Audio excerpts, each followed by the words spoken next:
Hi, welcome to my channel. இந்த வீடியோவில் organic எண்ணெய் கோன் எப்படி மிக்ஸ் பண்ணுறதுன்னு பார்க்க போகிறோம். நல்லா ஒரு க்ளீன் பவுலாக எடுத்துக்கோங்க. இதில் நான் 100 grams of henna powder use பண்ணுறேன். பவுடர் நல்லா லம்ப்ஸ் இல்லாமல் நல்லா க்ளீனாக இருக்கணும். ஸோ அப்போ தான் நம்மளுக்கு நல்லா ஸ்டெயின்ஸ் கொடுக்கும். இதுக்கு நான் ஒரு 45 கிராம்ஸ் ஆஃப் சுகர் மெஷர் பண்ணி வச்சுருக்கேன். நல்லா மிக்ஸ் பண்ணிக்கோங்க. சுகர் நல்லா அதிலே பிளெண்ட் ஆகிற மாதிரி மிக்ஸ் பண்ணிக்கோங்க. மிக்ஸ் பண்ணிவிட்டு 100 கிராம்ஸ் ஆஃப் ஹென்னா பவுடருக்கு 30 ml ஆஃப் எசென்ஷியல் ஆயில் கரெக்டாக இருக்கும். இதில் நான் கொஞ்சம் மட்டும் பேலன்ஸ் வச்சுக்கிறேன் லாஸ்ட்டாக ஊற்றுறதுக்காக. நான் எப்படி மிக்ஸாலஜி எப்படி நான் ஹென்னா மிக்ஸ் பண்ணுவேனோ ஸோ அப்படி தான் நான் இந்த வீடியோவில் உங்களுக்கு சொல்லியிருக்கேன். நல்லா மிக்ஸ் பண்ணிக்கோங்க. அந்த ஆயில் ஃபுல்லாகவே அந்த பவுடரோட மெர்ஜ் ஆகிற மாதிரி. இது கூட வாட்டர் எவ்வளோ நம்மளுக்கு தேவைப்படுதோ அவ்வளோ வாட்டர் யூஸ் பண்ணிக்கோங்க. நான் எந்த ஒரு டிகாஷன் அந்த மாதிரிலாம் எதுவும் யூஸ் பண்ணலை. நார்மல் ப்ளெயின் வாட்டர் தான் யூஸ் பண்ணுறேன். நான் எந்த ஒரு பிளெண்டர் அந்த மாதிரிலாம் எதுவும் யூஸ் பண்ணாமல் நார்மலாக ஸ்பூன் அதை வச்சு தான் யூஸ் பண்ணி இந்த வீடியோவில் நான் உங்களுக்கு காட்டியிருக்கேன்.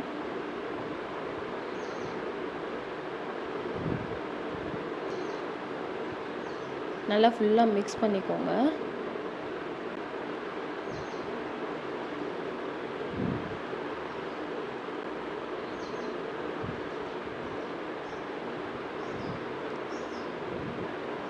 எனக்கு இன்னும் கொஞ்சம் வாட்டர் தேவைப்படுது இந்த ஸ்டேஜில். ஸோ நான் இதில் நல்லா ஊற்றி மிக்ஸ் பண்ணிக்கிறேன். இந்த ஸ்டேஜில் நம்மளுக்கு இது லம்ப்ஸ் இருந்தாலும் பிரச்சனை இல்லை. டை ரிலீஸ் ஆன உடனே நம்ம லம்ப்ஸ் எல்லாம் கிளியர் பண்ணிக்கலாம்.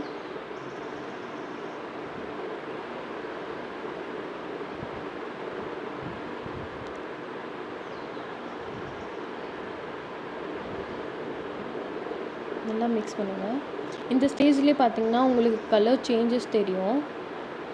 இப்போ நான் பேலன்ஸ் வச்சுருந்த அந்த எசென்ஷியல் ஆயிலில் இதில் ஊற்றிட்டு ஒரு வாட்டி லாஸ்ட்டாக நல்லா மிக்ஸ் பண்ணிக்கிறேன். இப்போவே பார்த்தீங்களா அந்த ஸ்டிங்கி கன்சிஸ்டன்சிலாம் உங்களுக்கு இதில் தெரியுது. பவுடர் நல்லா இருந்தால் மட்டும்தான் நம்மளுக்கு நல்லா அந்த ஃப்ளோலாம் சூப்பராக வரும்.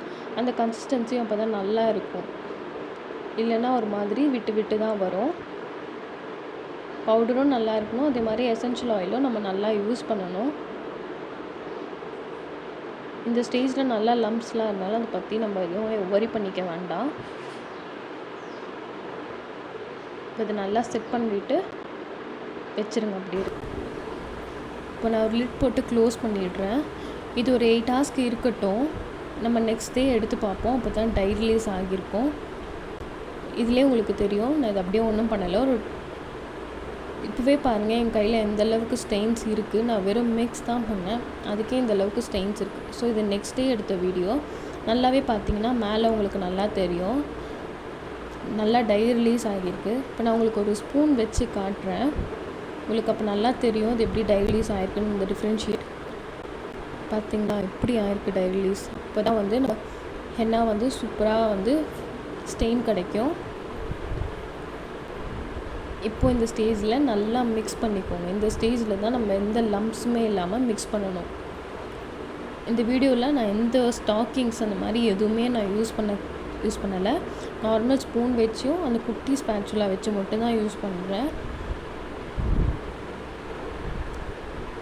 இந்த ஸ்டேஜில் உங்களுக்கு தண்ணி தேவைப்பட்டால் நீங்கள் ஆட் பண்ணிக்கலாம். நிறைய தண்ணியும் ஆட் பண்ணிடாதீங்க.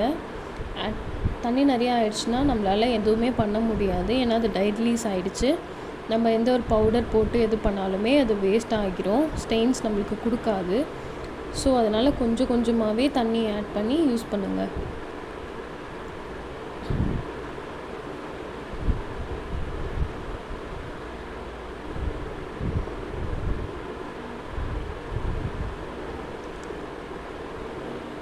ஏன் நான் ஸ்பேச்சுலா யூஸ் பண்ணுறேன்னா அந்த கிளாஸில் ஒட்டியிருக்க மெஹந்தியெல்லாம் நம்மளுக்கு க்ளீனாக வரும்.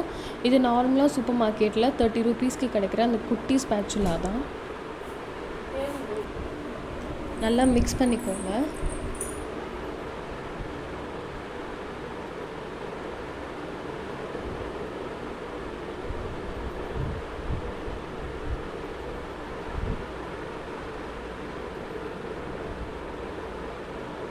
இந்த ஸ்டேஜ்லேயே உங்களுக்கு நல்லா தெரியும் எந்த ஒரு லம்ப்ஸும் அவ்வளோவா இதில் இருக்காது. நான் ஸ்டாக்கிங்ஸ் எல்லாம் ஃபஸ்ட்டு சொன்ன மாதிரி நான் இதில் ஸ்டாக்கிங்ஸ் எல்லாம் யூஸ் பண்ணவும் இல்லை, நார்மலாக தான் இதை நான் அப்படியே இது பண்ணுறேன்.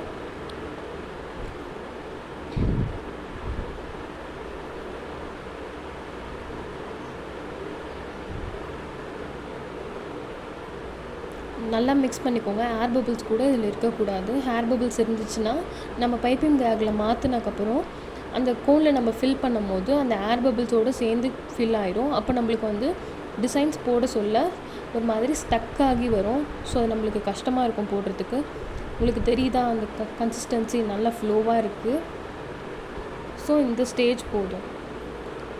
உங்களுக்கு இந்த ஸ்டேஜில் லம்ப்ஸ் எதனா இருக்கா மாதிரி இருந்தால் அதை நீங்கள் மறுபடியும் மிக்ஸ் பண்ணிக்கலாம்.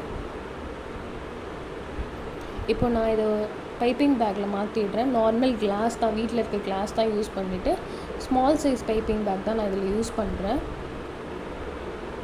ஸோ இதை நான் 2 பேட்ச் பைப்பிங் பேக்காக மாற்றிக்கிறேன்.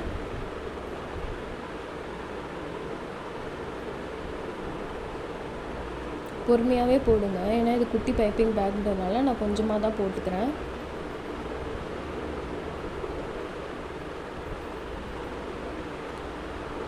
இது இப்படி ரொட்டேட் பண்ணும்போது இது நல்லா டைட் ஆயிரும். இந்த ஸ்டேஜில் நம்ம ரப்பர் பேண்ட் போட்டுக்கலாம். நார்மல் வீட்டில் இருக்கிற ரப்பர் பேண்டே போட்டுக்கலாம். என்னோடய மிக்ஸாலஜி எப்படின்றத டீட்டெயில்டாக இந்த வீடியோவில் நான் உங்களுக்கு சொல்லியிருக்கேன். நெக்ஸ்ட்டு வீடியோவில் எப்படி கோன் ரோல் பண்ணுறது, எந்த ஷீட் யூஸ் பண்ணி நான் கோன் ரோல் பண்ணுறேன், எப்படி சீல் பண்ணுறதுன்றதெல்லாம் நெக்ஸ்ட் வீடியோவில் உங்களுக்கு டீட்டெயில்டாக நான் சொல்கிறேன். தேங்க்ஸ் ஃபார் வாட்சிங். இந்த வீடியோ உங்களுக்கு பிடிச்சிருந்தா லைக், ஷேர், சப்ஸ்கிரைப் பண்ணிக்கோங்க. தேங்க்யூ.